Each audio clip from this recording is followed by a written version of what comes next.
représentez. Rosa Méziane. On a eu un exemple parfait de ce que c'est que l'extrême droite quand Madame a voulu tenter, en fait, de justifier les propos d'Éric Zemmour sur le fait que Pétain ait sauvé des Juifs. Madame, ce que vous venez de dire et ce que vous venez de tenter de justifier est tout simplement horrible. Non, et la France a été meurtrie par un certain nombre de faits historiques, notamment en fait ce qui est arrivé aux Juifs. Donc aujourd'hui, venir de nouveau vouloir justifier ces propos, je pense que vous pourriez vous élever véritablement à chercher peut-être d'autres choses dans son programme qui pourraient le mettre en avant. Maintenant, plus globalement, en fait, sur la question de l'extrême droite, Éric Zemmour, dans ce même reportage, il explique qu'il est féministe. Non, mais il est féministe quand les femmes n'ont pas le pouvoir. Il est féministe quand elles se laissent flotter par un chauffeur de bus. Non, à un moment donné, les mots ont un sens. On ne peut pas aujourd'hui expliquer qu'on est pleinement républicain alors qu'on est tout simplement contre la liberté religieuse, contre l'égalité des femmes, contre les homosexuels, où on explique qu'il y a des théories du genre qui viennent à infester l'éducation nationale.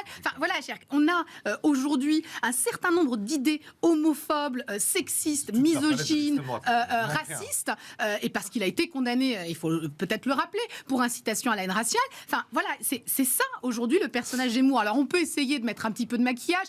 C'est clair que tant qu'il était dans le royaume CNews, avec très peu de contradicteurs... C'est pas vrai, il y avait des débats, il a eu des débats régulièrement sur l'antenne. Très peu musclés. Très peu musclés. Ouais, alors après, c'est ses interlocuteurs qui n'étaient pas. C'est mon avis, et je le dis très clairement. Tant qu'il était dans son royaume, tout allait bien. Une fois qu'il commence à se confronter, et on l'a vu d'ailleurs avec Gilles Boulot... Il n'était pas dans son royaume, on l'a vu avec Gilles Boulot, à quel point c'était assez complexe pour lui, au final, de répondre à une interview musclée. Alors on dit qu'il a été piégé. Enfin, vous avez entendu, c'est ce que dit Éric Zemmour, c'est ce que disait le porte-parole. Marine Le Pen lui a répondu « Bienvenue en politique, Éric Zemmour ». Et je crois que la fin de la récré a enfin sonné. À partir du moment où il était presque candidat, j'y vais pas, j'y réfléchis, il avait une forme d'attractivité autour de lui. Et maintenant qu'il devient, ou en tout cas qu'il espère que sa mue se soit produite et qu'il soit homme politique, eh bien il faut qu'il s'attende. Mais le président de Génération Z qui était hier avec nous a expliqué qu'il avait été piégé. Il faut qu'il s'attende à ce qu'il y ait des Français et des Françaises qui le contredisent. Oui, mais honnêtement, il faut qu'il s'attende à avoir... Sans piège.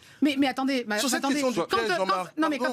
Marlène Schiappa Schiappa ne répond pas sur LCI, tout le monde lui tombe dessus en expliquant que les interviews ne sont pas censées être préparées de la sorte et que un homme ou une femme politique doit répondre à toutes les questions. Là, c'était préparé, visiblement. Là, c'était préparé. Elle avait été préparée avec TF1. Non, mais à quel moment il ne peut pas ramener la question des sujets à lui? À quel moment il ne peut ne pas parler de son programme? Et puis, pardonnez-moi, je suis désolée, faut arrêter ces vieilles excuses de on n'a pas parlé du programme. Parce que, je suis désolée, mais si les petites phrases et les expressions d'Éric Zemmour qu'il a pu avoir dans ses émissions ou dans ses livres n'en font pas son programme, il n'en reste pas moins que c'est sa pensée intellectuelle, que ça reste sa philosophie. Mais s'il vient sur un plateau où on lui dit on va vous interroger sur le programme, que ça reste sa philosophie pour laquelle, avec laquelle il arrive à avoir 17% des sondages.